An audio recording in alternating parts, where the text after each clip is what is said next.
Everyone at the graduation ceremony saw a janitor standing quietly in the back row, clutching a bouquet too cheap for the moment, but his eyes shone with a pride money could never buy. No one knew the truth about him. No one knew what he had survived. But when a United States Marine Corps captain approached him, everything stopped. Her eyes locked onto the faded tattoo on his forearm, the one he had spent years hiding before. She whispered the words that would change his life, his daughter's future, and reveal a secret buried in military files for over 2 decades. This is the story of how a single dad who mopped floors found himself face to face with a Marine who knew exactly who he really was. The auditorium was overflowing with families, cameras flashing, proud parents crying, and teachers bustling nervously. But far in the back, leaning slightly on a mop handle he'd abandoned just minutes earlier, stood Daniel Brooks, single dad, night shift janitor, the man everyone walked past without noticing. Yet today, he felt 10 feet tall. Today, his twin daughters, Emily and Grace, were graduating with top honors. He wore his best shirt, one he'd ironed twice, though the collar still curled from age. His girls didn't care about fine things. They cared that he showed up. And he always did. He never missed a moment. He wouldn't let life take that from him. Not after everything. Daniel had raised the twins alone since they were 3, since the day he held their mother's cold hand and promised her he'd raise their daughters to be strong, kind, and unstoppable. For years he worked nights, slept little, and lived on hope more than food. The school staff knew him only as Mr. Brooks, the quiet janitor who greeted everyone politely but vanished into the corners of hallways like smoke. He liked it that way. Less attention meant fewer questions. Fewer questions meant fewer lies about the past he refused to relive. As the principal called Emily's name, Daniel felt his throat tighten. She walked across the stage with a mixture of confidence and trembling excitement, scanning the crowd until her gaze found him in the shadows. Her smile, wide, proud, overflowing with love, made Daniel's knees buckle. Grace followed next, her steps lighter, her eyes glassy with emotion. She blew him a kiss. He had no idea the entire row behind him was quietly watching his reaction more than the stage.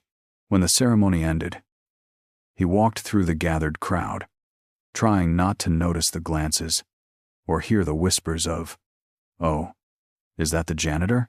His daughters ran to him, and in their arms he forgot every insult, every humiliation, every night he cried quietly so they wouldn't hear. Emily placed her honor cords around his neck. Grace pinned her medal to his shirt. "Dad," Emily said, her voice cracking, "we wouldn't be here without you." He kissed their foreheads, overwhelmed. But as he hugged them, something unexpected happened. A ripple of silence passed through the nearby crowd. A woman in full USMC dress blues stood frozen several feet away, staring at him with an expression somewhere between shock and disbelief.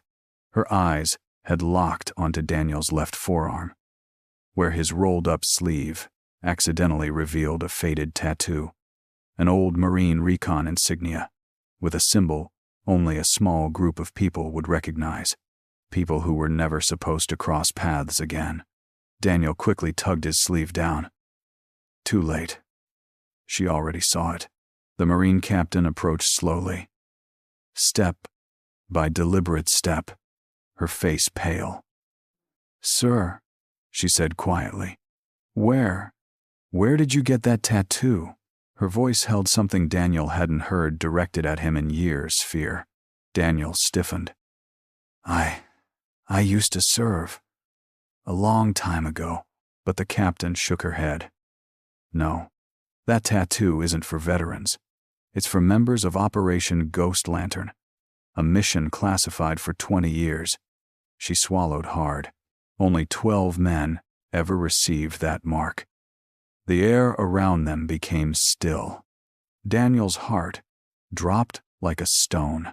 He'd spent 2 decades hiding that past, burying that mission, burying the part of him that had nearly killed everything good in him. No civilian knew. No active Marine should have known either. The captain's eyes filled with tears. "Sir, you're Daniel Brooks. You're him." He froze. His daughters stared between them, confused. Emily whispered, "Dad, what's going on?" Daniel opened his mouth to speak, but before he could answer, the captain did. "You don't understand," she said softly, voice trembling. "Your father? He saved my life." The graduation crowd slowly backed away, sensing something heavy unfolding, something not meant for casual ears. Daniel's heart pounded in his chest, louder than the applause that had filled the hall moments ago. He had not heard anyone mention Operation Ghost Lantern in 20 years. He had prayed no one ever would again. The mission had cost him everything. Brothers lost, years stolen, scars that never healed. But the Marine captain stood before him, trembling with recognition. "My name is Captain Lydia Hart," she said, standing straight, though her voice wavered. "I wasn't supposed to be in the field that night. I was only 12. You don't know this, but I was the child hidden in that compound." Her breath shook. "You carried me out." Daniel blinked. Memories he'd buried deep crashed back like waves breaking down a dam. A burning village, smoke so thick you could choke on it, the sound of gunfire echoing like thunder, and a small girl terrified, coughing, wrapped in his arms as he ran through flames. He'd carried her 3 miles barefooted after losing his team. He had almost died shielding her. "That was you?" he whispered. Barely audible. Captain Hart nodded, tears streaking down her face. "I survived because of you. I became a Marine because of you." Then she looked at his daughters, her gaze softening. "And today I recognize the tattoo I thought I'd never see again. A ghost of the man who disappeared." Daniel had no words. His daughters clung to his arms. They had never known he'd served.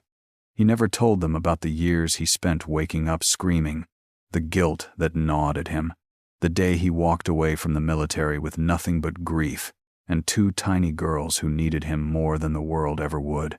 He had traded one war for another, the war of living. Captain Hart took a step closer. "I've been searching for the man who saved me my whole career. They told me you were gone, Kia, lost. But here you are, sweeping floors to raise 2 brilliant young women." She wiped her eyes and composed herself. "Sir, I owe you everything." Daniel shook his head. "You don't owe me anything. I did what anyone would have done." "No, sir," she said firmly. "Only one man ran back into that fire. Only one man ignored orders to pull out. Only one man shielded a child with his own body." She took a breath. "And I came here today because your daughters?" She gestured to Emily and Grace, wiping their tears. "They are exactly what heroes raise." The twins hugged him tightly, trembling with emotion. Emily whispered, "Dad, why didn't you tell us?" Daniel's voice cracked. "Because I wanted you to grow up without fear, without knowing the darkness I walked through. I wanted you to have light, not my shadows." But Captain Hart wasn't done. "Mr. Brooks," she said, "the Marine Corps keeps a list of people who changed the course of missions and lives. You're on it. I requested the file last year. I learned your name. Today, I came to honor the graduates. And God led me straight to you." Daniel swallowed, overwhelmed. For the first time in 20 years, someone saw him, not the janitor, not the man who mopped floors, but the Marine who once saved a life at the cost of destroying pieces of his own. Captain Hart reached into her pocket and pulled out a silver challenge coin engraved with an eagle, globe, and anchor, and a single phrase, For the ones who gave us a second chance." She placed it in Daniel's hand. "This belongs to you, and so does what comes next. Those, darn." Grace frowned. "What comes next?" Captain Hart smiled through tears. "A full USMC scholarship for both of you.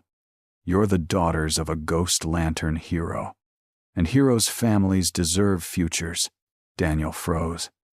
His legs nearly gave out. He had spent years worrying about how he would afford their education. Nights of working overtime, days of skipping meals.